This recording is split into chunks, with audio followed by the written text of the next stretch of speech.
जय माता की दोस्तों। आइए जानते हैं पोंगल की कथा और पोंगल कैसे मनाया जाता है। पोंगल दक्षिण भारत में मनाया जाने वाला एक प्रमुख पर्व है। पोंगल का वास्तविक अर्थ होता है उबालना। वैसे इसका दूसरा अर्थ नया साल भी है। गुड़ और चावल उबालकर सूर्य को चढ़ाए जाने वाला प्रसाद का नाम ही पोंगल है। 4 दिनों तक चलने वाले इस पर्व के 4 पोंगल होते हैं। पूर्णतः प्रकृति को सम्मिलित यह त्योहार फसलों की कटाई के बाद आदि काल से ही मनाया जाता है। नया धान का चावल निकालकर उसका भोग बनाकर बैलों को एवं घरों को साफ सुथरा करके उन्हें सजाकर भैया दूज की तरह भाइयों के लिए बहनें द्वार लंबे आयु के लिए प्रार्थना करने की प्रार्थना ठीक उस प्रकार है जैसे उत्तर भारत में मनाए जाने वाला पर्व होता है, जैसे छठ, भाई दूज एवं गोवर्धन पूजा।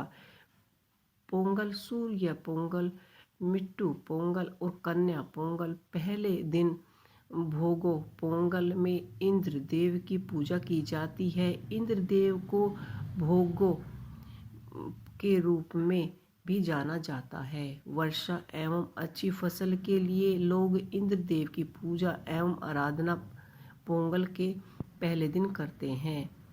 पोंगल की दूसरे दिन की पूजा सूर्य पूजा के रूप में होती है। इसमें नए बर्तनों में नया चावल, मूंग की दाल और गुड़ डालकर केले के पत्ते पर गन्ना, अदरक आदि के साथ पूजा करते हैं। सूर्य को चढ़ाने जाने वाला इस प्रसाद को सूर्य के प्रसाद में ही बनाया जाता है। तीसरे दिन को मिट्टू पोंगल के नाम से मनाया जाता है। इसमें बैल की पूजा इन दिनों की जाती है। कहते हैं कि शिव जी के प्रमुख गणों में से एक नंदी से एक बार कोई भूल हो गई थी। उस भूल के लिए भोलेनाथ ने उसे बैल बनाकर पृथ्वी पर जाकर मनुष्यों की सहायता करने को कहा। उसी के याद में आज भी पोंगल का यह महापर्व मनाया जाता है। चौथा पोंगल कन्या पोंगल है, जो यहाँ के एक काली मंदिर में बड़ी धूमधाम से मनाया जाता है। इसमें केवल महिलाएं ही भाग लेती हैं। प्राचीन काल में द्राविड़ शास्त्र उपस्थित के रूप में इस पर्व को मनाया जाता है। तैलुव्य के मंदिर में प्राप्त इस शिलालेख से मिलता है कि कीटुंगा राजा पोंगल का अवसर पर जमीन और मंदिर गरीबों को दान में दिया करते थे। इस अवसर पर नृत्य समारोह एवं सांड के साथ शाही जंग लड़ने की प्रथा थी। उस समय जो सबसे शक्तिशाली होते थे उसे आज के दिन कन्या वरमाला डालकर अपना पति चुनती थी। मोटेरे के पति पत्नी काल्निक और कोवलन से जुड़े हैं। एक बार कर्णिगी के कहने पर कोवलनी पायल बेचने के लिए सुनेरी के पास गई और सुनेरी ने राजा को बताया कि जो पायल कोवलन बेचने आया है वह रानी के चोरी गई पायल से मिलती जुलती है।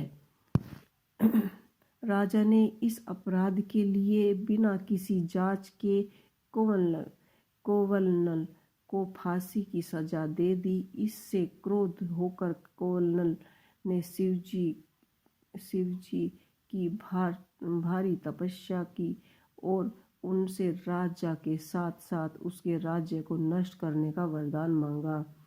जब राजा की जनता को यह पता चला कि वहाँ की महिलाओं ने मिलकर किलियाकर नदी के किनारे काली माता की आराधना की है, अपने राजा के जीवन एवं राज्य की रक्षा के लिए करने की में दया जागने की प्रार्थना की और माता काली ने महिलाओं के व्रत से प्रसन्न होकर करने की में दया का प्रभाव जागृत किया और राज्य व राजा की रक्षा की। तब से काली मंदिर में यह पर बड़ी धूमधाम से मनाया जाता है। इसके पिछले 4 दिन तक पोंगल का समापन होता है और पोंगल का यह पर्व पूरे 4 दिन तक लगातार चलता है। तो आपको हमारी ये पोंगल के पर्व की कथा कैसी लगी, हमें कमेंट बॉक्स में लिख के अवश्य ही बताइएगा। इसी के साथ कथा यही समाप्त करते हैं। जय माता।